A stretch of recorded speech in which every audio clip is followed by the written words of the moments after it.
Bonjour Hervé Morin. Bonjour Rodrigue Respomarin. Les images du 75e anniversaire du débarquement ont été diffusées dans le monde entier. Ouais. C'est une formidable publicité pour le tourisme dans votre région. Vous savez, on dit que la Normandie est la deuxième région la plus connue au monde après la Californie, et on le doit notamment, bien entendu, à l'histoire tragique qui a été la nôtre.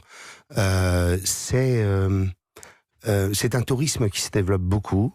Tourisme mémorial. Hein. On a 5 millions de visiteurs par an qui viennent sur les plages du débarquement. Du monde entier, on vient sur les plages du débarquement, et pas simplement les anglo-saxons.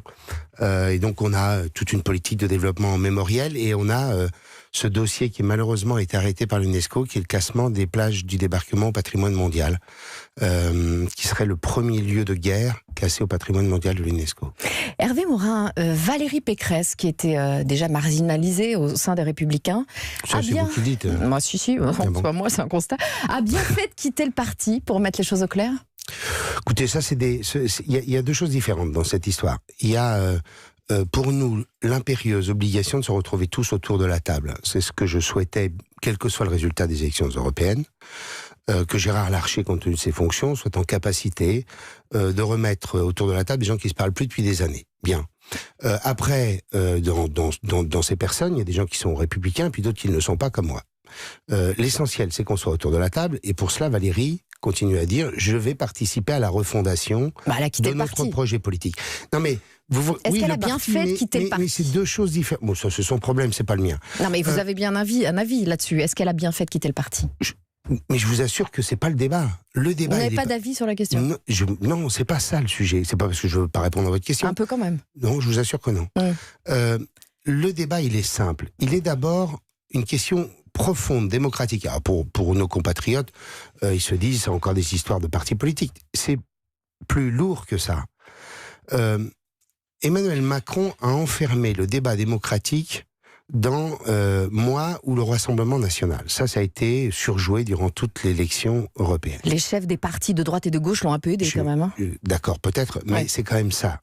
Au bout du compte, si en 2022, les Français disent nous voulons nous débarrasser d'Emmanuel Macron, le seul choix, ça doit être le Rassemblement national pour les Français. Donc pour nous, on a une ardente obligation qui est celle d'être en capacité d'incarner une alternative.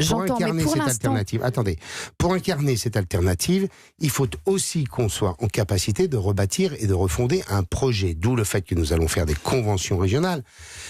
Nous avons été, nous, droite et centre-droit, écolo, le Grenelle de l'environnement, voté à l'unanimité du Parlement en 2008. C'est un gouvernement qui était celui de Nicolas Sarkozy. La liste de droite portée par François-Xavier Bellamy est la seule à ne pas avoir parlé d'écologie pendant toute sa campagne. Si, elle en a parlé, mais bon, c'est pas... écoutez, moi j'ai fait les meetings, donc je peux vous le dire. Si on peut revenir à Valérie Pécresse, excusez-moi, mais Valérie Pécresse, parce qu'elle publie notamment une interview, elle accorde une interview ce matin, elle dit « je veux sauver la droite ». Est-ce qu'elle en a les capacités selon vous ? Écoutez, ça, on verra bien. La question du candidat à l'élection présidentielle, c'est pas demain matin. On a d'abord les municipales. Ces municipales nous permettront de démontrer que les élections européennes n'ont jamais configuré le paysage politique français. Je rappelle qu'en plus, si on veut bien se souvenir, Europe Écologie Les Verts, à 2 reprises, ont fait des très gros scores aux européennes. Ils ont fait 2% aux élections suivantes. Mais en même temps, il est évident que la préoccupation environnementale est une préoccupation extrêmement forte et puissante, notamment chez les jeunes générations, et ils ont raison. C'était la priorité d'Emmanuel Macron pendant les européennes, priorité numéro 1 à l'écologie. Où le Nicolas Sarkozy était heureux que nous ayons largement gagné les élections européennes. L'année d'après, on a pris une raclée au régional. Moi, ce que je sais, c'est que quand on prend les sondages qui sont réalisés par les maires sortants républicains au centre droit dans leur ville, ils font tous de très bons scores, et En Marche fait moins de 10. Bon, tout n'a pas été... Enfin, je veux dire, il faut sortir du temps court. Il y a 3 mois, on se demandait si Emmanuel Macron n'allait pas être obligé de dissoudre l'Assemblée nationale. Aujourd'hui, on expliquerait que tout d'un coup, le paysage politique se résume à En Marche, point à la ligne. Il y a une crise à droite, je dis qu'il y a une crise à droite et au centre-droit, et qu'il nous appartient d'y répondre par un projet politique dans lequel on affirme des choses simples. On a besoin, par exemple, d'un pouvoir qui soit le plus proche de nos compatriotes. D'où la nécessité de décentraliser en profondeur l'exercice du pouvoir. C'est ce que veut Emmanuel Macron aussi. Qu'est-ce qui vous retient de le soutenir, de le rallier aujourd'hui ? J'ai à l'égard du chef de l'État, avec le chef de l'État, j'ai eu plusieurs conversations. À chaque fois, je lui dis la même chose. Moi, j'ai envie que la France réussisse. Je ne peux pas me résoudre à l'idée qu'un jour, la France devienne l'Italie avec Salvini ou l'équivalent au pouvoir. La seule chose, c'est que jusqu'alors, sur ces sujets-là, nous avons été en permanence cocus. C'est aussi simple que ça.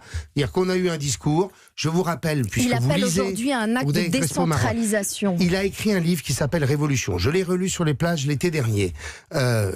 Exercice. Il disait...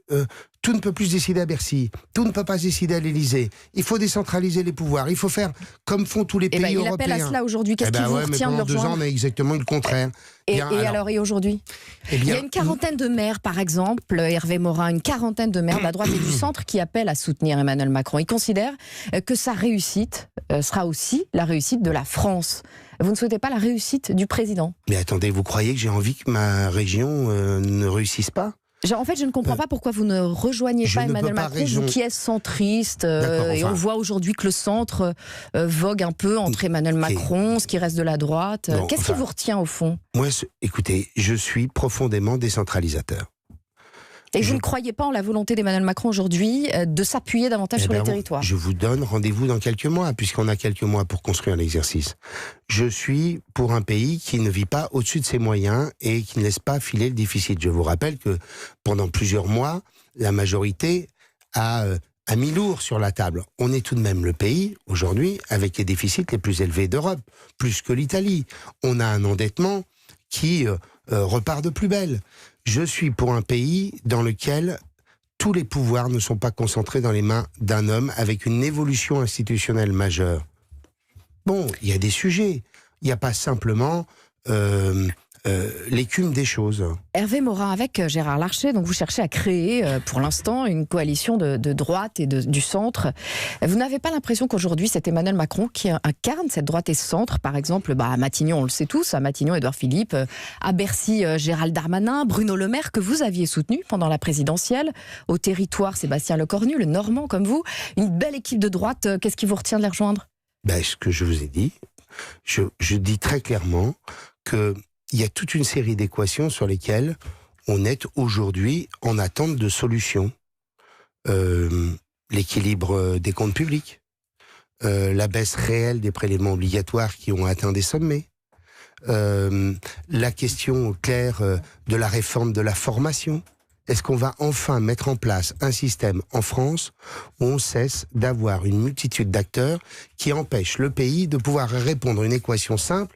D'un côté, chômage de masse, et de l'autre, entreprise qui recherche des formations et des compétences tous les matins. Je suis dans une région, Audrey Crespo-Mara, où il y a 21 000 emplois industriels non pourvus. Je dis au président de la République depuis 1 an et demi, donnez-nous les clés pour conduire la politique de l'emploi et de la formation pour qu'on sorte le pays de cet abîme-là à laquelle on est incapable de répondre. Voilà des vrais sujets sur lesquels j'attends des réponses. Bon, on attend les réponses.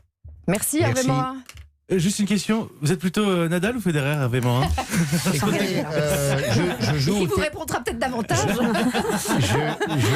Je joue au tennis et je préfère le jeu de Federer au jeu de Nadal. Ah bah voyez, c'est plus clair. Team Federer. Vous aussi, Team Federer. Voilà. Vous nous le dites sur le hashtag Europe 1 au 39 21. Merci Audrey Crespo-Mara, l'interview politique de la matinale.